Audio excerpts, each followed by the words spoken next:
Last point, number 5. We're through. We got to go. Geese win. Geese get there. Geese get the job done. Geese go from here to there in incredible odds and back. The image is geese are victorious. Geese get the job done and they win. There is victory in this thing. You can imagine that's how awesome it would have to be for a goose to go. Just all this stuff in the air, day by day, get there, and finally get there. Just how awesome it is for a goose to, now again, I've never been there, so I don't know, but just as they're flying and they arrive home where they're supposed to be, and just to land and finally, just, oh, we did it. We did it. We're here. Victory. We got the job done. Yes. I mean, just, victory. Just how awesome it is to know we did it. We got it done. Here's the point. You know, great teams win. Great teams accomplish great things. And the end result is, you know what?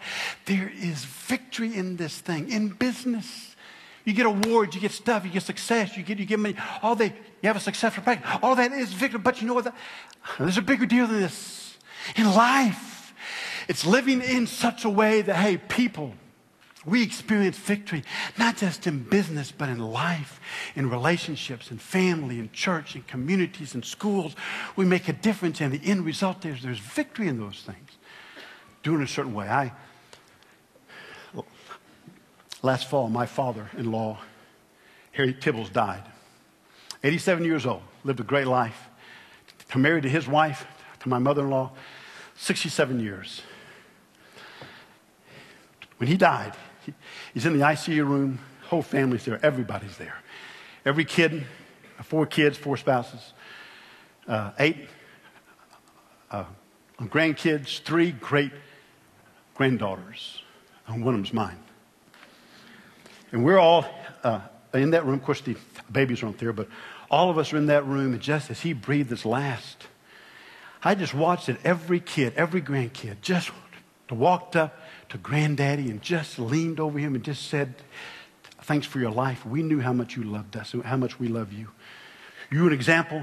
You did it right. Just, I wish I could take an hour and just explain everything that happened. It was incredible. But, you know, I'm standing there and just realized, you know what?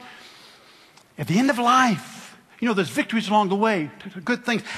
I wore it. I never wear this, but I wore my championship ring from 1974. I great stuff along the way, great victories were. But you know what? At the end, when life is concerned, the end of life is a moment like that. And you know what? I don't want to just win in business. I don't want to just make a lot of money. I don't just want to be famous. You know what? When it's all said and done, you know what? I want to live life in such a way that when I pass from this life, I made a difference in the lives of my team that I love and value most. Bottom line, at the end of life, all that really matters is who you have loved and who has loved you. There is victory in this thing when we work together. You win, I win, we all win. So last word, I want you to go. It's hard, yeah, I know, but go. Go for it. Do it. Go. You remember New Year's Eve, 1967. NFL championship game. Dallas is playing Green Bay. It's called the Ice Bowl. The coldest day in the history of the NFL. 15 degrees below zero on the field. 50-something degrees below zero wind chill. The field is frozen. They play this whole game on essentially on a icy field. I mean, it's incredible. At the end of the game, Dallas is ahead 14-10. Green Bay has the ball on the 1-yard line going in the score. 31 seconds left. If they score, they win the game. If they don't score, they lose. It's a timeout. Bart Starr, the Green Bay quarterback, is over in the conference with Coach Lombardi, and they're deciding what play to call. Jerry Kramer, who's the right offensive guard for Green Bay, is standing in the huddle, and he's thinking to himself. This is in his book. He says, I'm hoping that they call a play on the other side of the line, so I don't have to make a play that determines if we win the championship or not. Because he said he was exhausted. He was frozen. He couldn't feel his fingers or his toes. He said he was spent, and he just didn't think he could do it. All of a sudden, back in, calls the play. And when you know it, it's a play right over him. He has to make the block against Jethro Pugh, a Hall of Fame defensive end for the Dallas Cowboys. He said he was overwhelmed in the huddle until they broke the huddle. And as they broke the huddle, he said he heard it. He said he heard 50+ thousand Packer fans all yelling in unison, "Go, go, go, go, go, go, go. You can do it, go." He said he felt the strength he didn't know he had. He felt the warmth he didn't know he had. He felt courage he had forgotten. All of a sudden, he goes up to that line, and Chencho, you've seen this on classic sports.